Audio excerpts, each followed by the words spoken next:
This project is the last huge step toward completion of Orange Line Bus Rapid Transit, which will provide high-speed access from Burnsville to Minneapolis, a project which has required innovation and leadership to move from controversy to consensus.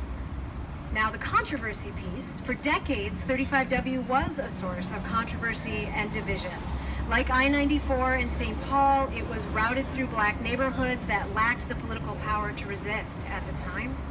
And to add salt to that wound, the freeway was designed to partially bypass Lake Street, which would have served those neighborhoods. And like most freeways built at the time, 35W was designed with almost no thought for transit and the people who depend on transit.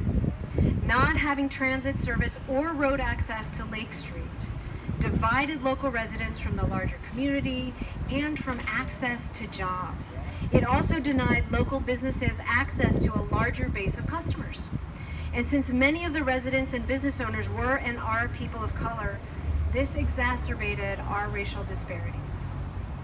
And as the freeway filled up to capacity in the 90s, residents of Minneapolis wanted to add LRT and access to Lake Street. And others outside Minneapolis wanted a dramatically wider freeway for cars alone, which would again have had disproportionate impacts on communities of color. It was a stalemate where there seemed to be no room for compromise or for innovation. But not anymore. Not anymore. Today we have built a bipartisan urban-suburban consensus for a limited expansion of the freeway to add Orange Line BRT in a tolled center lane. Instead of being passed by, residents along Lake Street will be served by a new Lake Street transit station. This will be dramatically better than the current facility, which is bleak, inaccessible, and an insult to the current ridership, which is 46% transit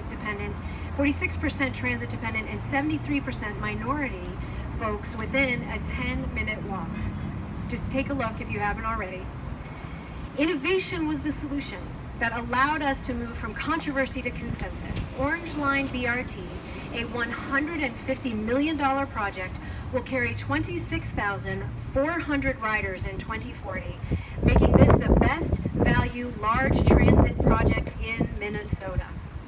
Orange Line BRT will have far more riders than any other BRT line in Minnesota, setting a new standard for what is possible when you finally put transit in the fast lane. Orange Line will become the model for other freeway redesigns, starting with I-94 and 35W north of downtown.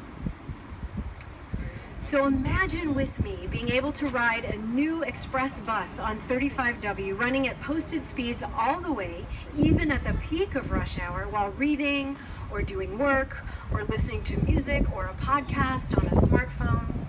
Now imagine being able to head back home any time of day if the need arises, cruising past congested lanes.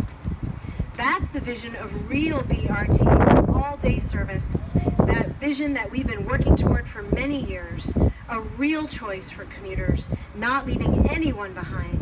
And now we get to build it and complete our vision. I'm ready, let's do it.